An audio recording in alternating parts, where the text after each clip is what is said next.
Good day wherever you may be watching this film. And this is day 2 of documenting my journey as I try to build DollyhadasCraft. And I must say that I have nothing scripted, right? But then I just wanted to mention that okay, this brand will be exactly 2 years by July 29th. It's a very drastic story, and I think I started yesterday and I talked about how the initial journey of my NYSC was, yeah. And I think I stopped at a very crucial point, and that is the opportunity gap, which is going to make me start with that. The opportunity gap, like I tried to mention yesterday, I mentioned that sometimes there's a way the environment you are in can show you what is not in this new environment you are in, but that is in your old environment. I mean, where you're coming from. And then there's also a way that it can show you what is not here, but is there. What is there, but that is not there. You understand? Like that's two proportional way. And that usually is the gap that you can feel. I am actually trying to say this because I don't even know who is going to watch, at some point, so that you can be able to pick one or two. And I've also come to realize that sometimes life principles are very important. Okay, so now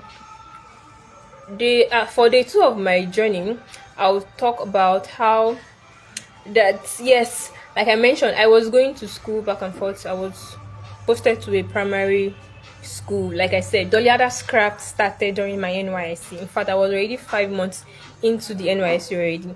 I was posted in April, May, June, July. Okay, 4 months into, point of correction.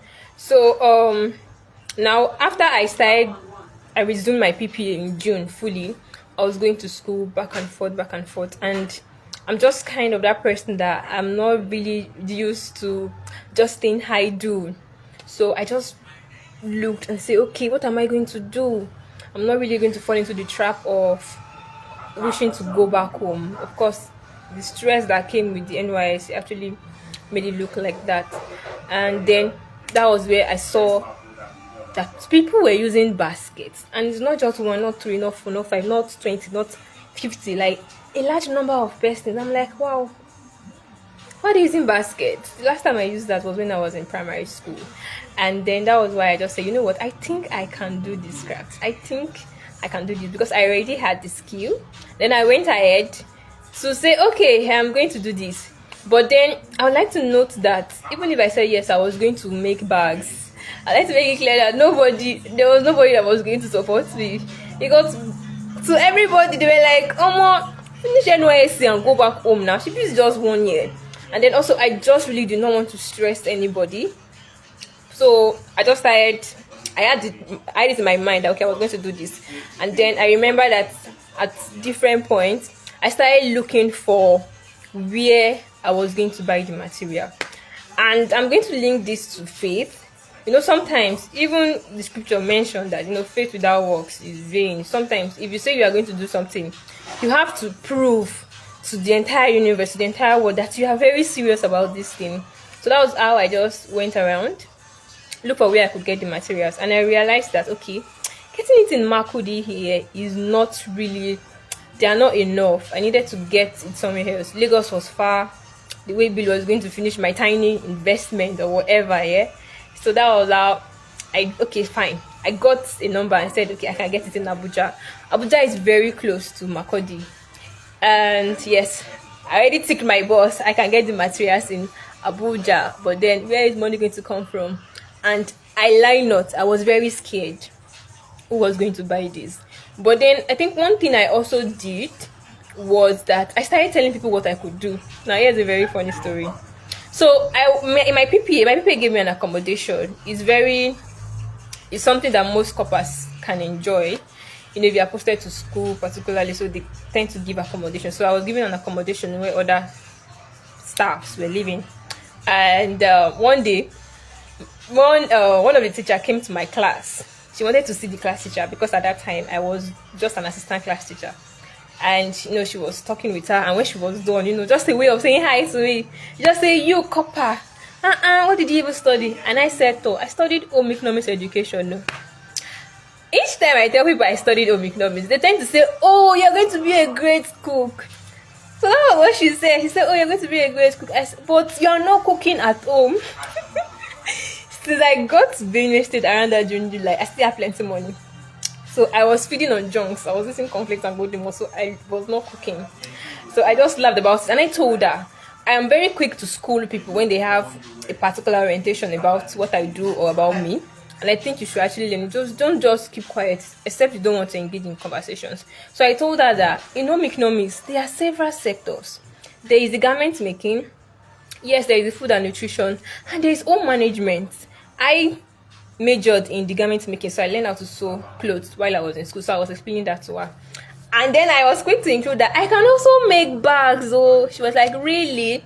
I went ahead to open my phone and showed her several samples of what I've done in time past. And she was like, oh my goodness, this is so beautiful. Why are you not doing it? I'm like, I don't have a machine. She said, is that it? I said, yes. She said, don't worry, speak to me later on. I'll speak to somebody on your behalf. Lo and behold, in the evening, she took me to somebody who was actually her sister. And then that woman saw me, said, oh, it's copper. I said, okay. She will give me the machine for free. God, that was like a turning point for me. So she gave me the machine for free. And yes, the machine was in my house. The machine was in my house, but I still did not have the money to buy the materials. But then, trust me, were they fierce? Yes, I was very afraid. I was scared. Am I really sure? Can I really do it? And I remember posting something very funny. There is a way we talk to ourselves, especially when we're trying to motivate ourselves, and we say things like if you check your circle and you need urgent 200k or you need urgent 100k, if you do not have anybody that can send it to you, your circle, you probably do not have a good circle. I remember vividly going through my phone. I was just scrolling up and down, like who exactly can I call that was going to give me money. I had people, yeah, but also I'm also one that I don't like to disturb people. And once I have made up my mind to do something, I don't want to tell anybody that will tell me no. You understand? I think it's also important for young persons as well. If you know you really want to do something, just go ahead and do it. So I looked at it and then I posted on my WhatsApp platform at some point and just said, who has 150k that they are not using? Apparently, many people thought I was joking. The money did not come. And then, fortunately for me, his name is Mr. Bennett Abu here in Benue State. And I just showed him what I could do. I showed him the picture of the bags I've made in time. But I said, wow, this is so beautiful. I will make this for my daughter. In fact, go ahead and do it. Network. Okay, network is back. So that was the confirmation that, you know what, I think you can do this. If somebody have not even seen the bag physically, by the way, I'm with some of those bags. If somebody have not seen the bag physically and they want to get it, baby girl, I think you can go ahead and do this. So that was why I said, you know what, we are doing this. And I think the exact words I told myself was that if there's one person who is interested in this thing, there are several hundreds of persons. There are several millions that will be interested in this as well. And that was how I took my NY salary up front. At that time, it was July already. And so I collected August, September, October, November, December. I collected 5 months of my NYSC allowance in advance to start this business. God, I sat down with myself and said, Dr. that means you are not a regular NYSC core member again. Like when, there is this excitement, oh, Alawi is coming. For you, there is no Alawi is coming again. Are you sure you are going to do this? Are you sure you are going to stick to it? I just told myself, oh, life is about, everything in life is risky. That you are even alive is a risk, yeah? I just felt like, I think I can do this. And I just held on to the fact that if there is one person that likes this, they are several hundreds that are going to like it. So that was like, took 5 months of my NYC allowance up front. But okay, that was already, I got it 4th of August. And at that time, otherwise I didn't enter. So it was September, October, November, December, January. Because I remembered it was just 2 months, the February and March, that I collected my normal 33k after I had to repay. God, was it worth it? Was it not worth it? I'm not going to say that the journey was all rosy, But then I just, in the end, I was not even seeing myself as a business person. I was not really trying to say I'm building one fancy part. I was not trying to say, oh, CEO. In fact, I struggled with calling myself CEO. Most time people say, oh, she's CEO. I just, okay. But it was early, it was this month, July. I just had to look at it. Oh God, 2 years. In fact, there was no name for it when I started. There was really no name. So yeah, everything just started to fit in. Yes, I have to do my CS registration and all. And I have to pause and say this because sometimes I've come to believe that there are so many ideologies that were taught while we were growing up that was so wrong. I feel like they should have taught us process early on in life, that everything beautiful needs process. I learned that by myself. And I've come to believe that every job, every skill, job, I'm not sure. I've come to believe that every skill has a way of teaching how life works. Yeah, so I have come to realize that everything good has a process to it.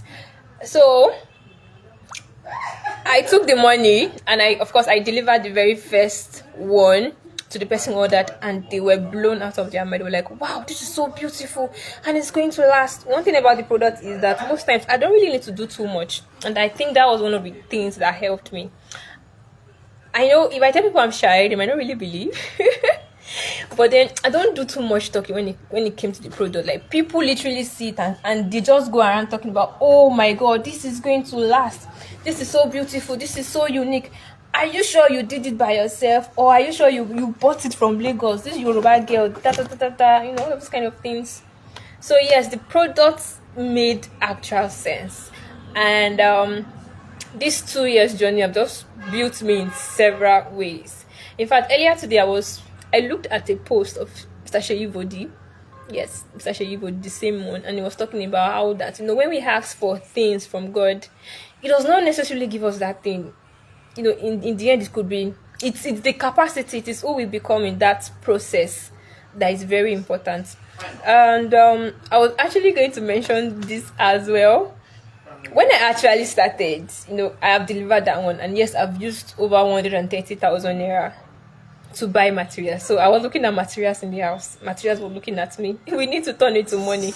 I still need to survive, right? And I remember I started. Not everybody believed in me, and I think I'm beginning to get accustomed to that. Not everybody will actually believe in you at the initial stage. Not everybody will still believe in you until you finally blow. Oh yeah, but then you don't. People's validation are not really necessary sometimes. Honestly, I remember there was this woman. She entered our room. Yes, I had a roommate, another NYC core member as well. She's from Kaduna. Ajara, my love. So I remember I started producing those products. It was this season as well, August season, and I was making a lot of school bags. I was making lunch bags. I think I was doing roughly around 60 at that time. I have no idea I was going to sell it. I'm very serious. But I just felt like, first, when you have the bag, there will be a way. And this woman walked in. She said, Cooper, what are you doing? Who is going to buy it? I also told her my price tag at that time. I said, who is going to buy it at this price? Hey, all these people, they're not going to buy this. So my people would not used to pay. I just listened to everything she had to say, but as soon as she left, trust me, my spirit was broken, because it just reminded me that, baby girl, we actually, we took our entire NYSC money to do this. And I remember I was actually very broken. I felt very bad. I was just so tired. I'm like, okay, what am I going to do? And I remember telling myself, I'll finish this bag and we're going to sell it. There has to be a way. I remember my mantra for that year was 2024. There has to be a way. And looking back at that was the very first objection I got when I started the craft. Looking back at that objection, I'm glad I did not fall back and say, oh, I'm no longer doing this. No, I think I will want to stop my story at this point. This is day 2 of documenting my 40 days journey, and believe me, it's going to be a lot of lessons I have learned, a lot of things, how I was able to, even at this in 2 years, reach over 1,200 customers, 200 persons using my product in the space of 2 years as a stranger in the land. That's why I'm able documenting this, because I think I need to study. Some people need to see it. And yes, it's also the back to school period. The truth of the matter is, one of the things that sold the product, aside from, okay, the girl is courageous, anybody could have done that, was the fact that the products were really what they were. They were good. And I am a very strong, I've come to, have this belief right now, especially for parents, that dear parents, if you're a big uncle, I'm seeing Olarewaju. Hi, how are you doing? Nice to see you. I'm seeing wait oh, I'm not sure if this is the person I know. Adebayo Blessing Simeon. I'm not so sure if it's the person I know, but then thank you for watching. If you are big brothers right now, parents, anybody, NGOs. In fact, I've worked with two NGOs and the Benue State government in the space of 2 years here, because of the kind of product that we prefer. Now, these products are not just, it's not just your regular another kind of bag. For one of my slogan is that you should decide the time that you're going to change the bag. I know several parents have had issues with, this bag is spoiling. They have to replace the bag every time. Every parent I've met have that problem, and that is what we are solving at DollyhadasCraft. Then also the fact that the choice is yours, and then also we are just building something that will last. Also, it is made in Nigeria, away from all these imported goods. That brings me to say, yes. So if you are here, any parents, tag them here, let them see this product, let them know that they have a product that can actually solve that problem of having to waste money here and there. And then NGOs, they need to get this. So that is the end of my day 2 of me documenting my journey. Tomorrow I move ahead to another phase, another story entirely, still talking about my journey while I was building DollyhadasCraft. Thank you for watching. Bye bye.